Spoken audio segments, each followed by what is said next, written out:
You don't have to record me, just record here. Like, hey guys. So yeah, this is how to remove how to change the head unit on a Suzuki Grand Vitara. So first off, you have to start by removing these two silver trim pieces on either side. And what you do is you take a plastic trim removal tool and you sort of jam it into this corner and work your way up from here. So there we go. That's piece one off. Put it somewhere safe where you're not going to lose it. And now you do the same on the other side.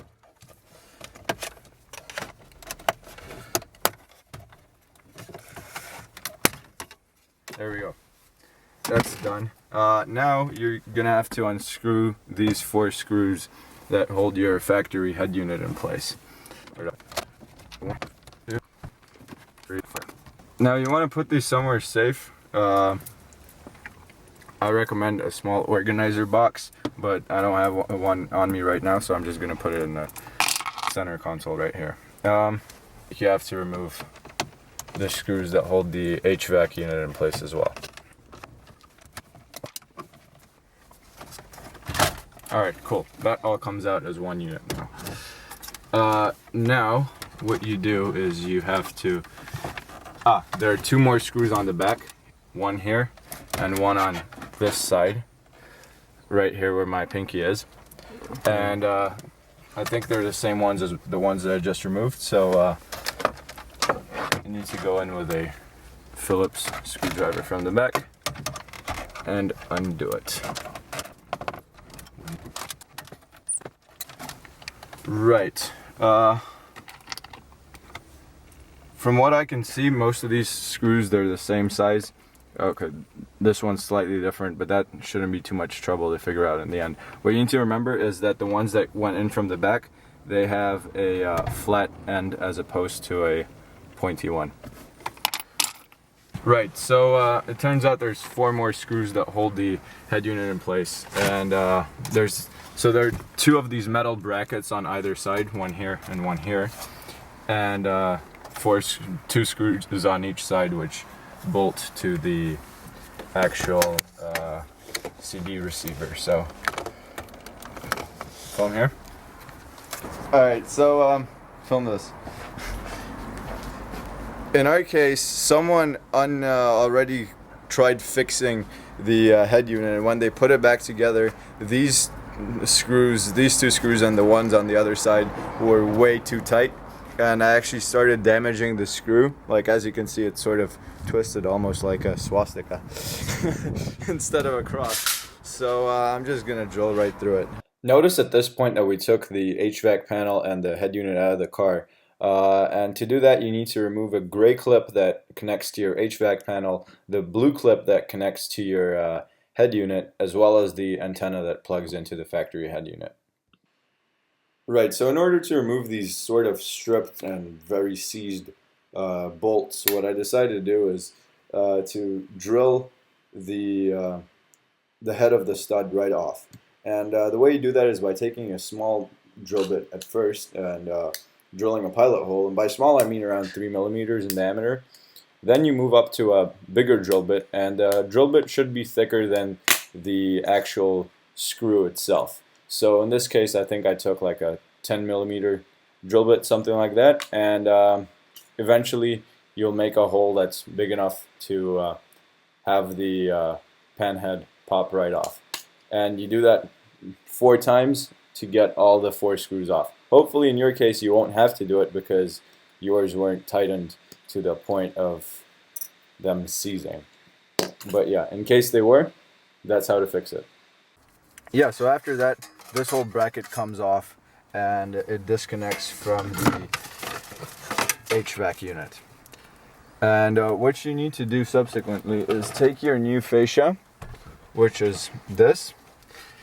So there's 2 ways you can go about installing your head unit into your fascia, and you need to decide on this before you put everything back together. So there's the better way of doing it, or in my opinion the better way, which is where you take the 2 plastic tabs that you got with the fascia and you screw them onto the head unit from either side like this. But today's a Wednesday and the shops are closed in the afternoon, so we don't have the right screws to attach these plastic tabs to the head unit. And because we want to get the job done today, we're just going to do the more classical way of where you take the metal bracket that came with your head unit and you put it in here, and then you just start bending all of the tabs in order to secure the metal bracket to the fascia. And right now there's a little bit of play, but that really shouldn't be too noticeable when you're driving. So and when everything else is back in place. So yeah, after you're at this stage, you need to take your HVAC unit, which is right here, and these two will, as you can see, they fit together really nicely. And now you just need to put the two screws that hold these together. You need to put them back on, and after that you'll be ready to reconnect everything and put it back in the car. Oh, and before I forget, I've already done the connectors, so you should have purchased the right connectors for this. So this is a Kenwood, and there are two connectors. You've got this blue one right here. So this is factory. That takes it to two of these sort of universal plugs, and after that, from these universal plugs, they plug in and they go into the proprietary connector that goes into your Kenwood head unit or a Pioneer or whatever you have. This connector came with a head unit. This one right here we bought separately. Right, so now I'm just going to take the two screws, which hope I can find exact ones, which, bingo, first time. Yeah. Nice. Now remember that you had to put in the screws that don't have the pointy end, the ones that have the flat end, so they sort of flush like this. And now what you can do is you can start to plug everything back in. So in our case, because we had to actually remove the HVAC panel connector, which is this gray one right here, because as I said, we had to drill out the studs on the old head unit.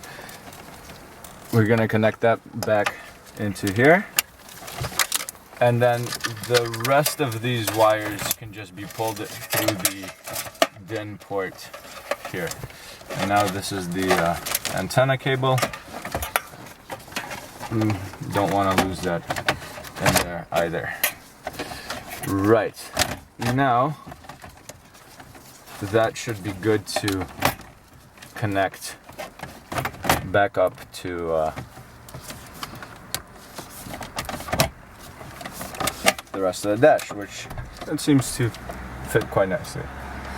Right, so if you don't know whether you need to put the long screw or the short screw in, what you do is you take your short screw and then you try it in different locations. So since it's mirrored here, I'm just gonna try it here, here, here, and here. Okay, yeah. So the short screw is definitely going into this bottom part right here, and on the other side.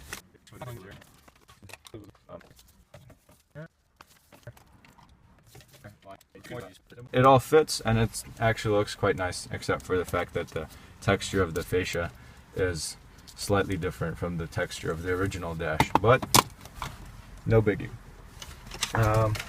And now I think, yeah, now we'll install the head unit and test it, do a final test in order to make sure it works. By the way, a recommendation would be to unplug the negative terminal of your battery so that you don't short anything out before you start this whole job. We didn't do that, and I don't think it's too necessary on a job like this, but I'm just throwing it out there. Right, so once everything's connected, you want to make sure that you connect the port for your head unit right here. One sec. Like so. And you want to press it in there until it clicks. And all that's left now is to connect the antenna cable, which in this case is very, very short. So, this is a hard fit.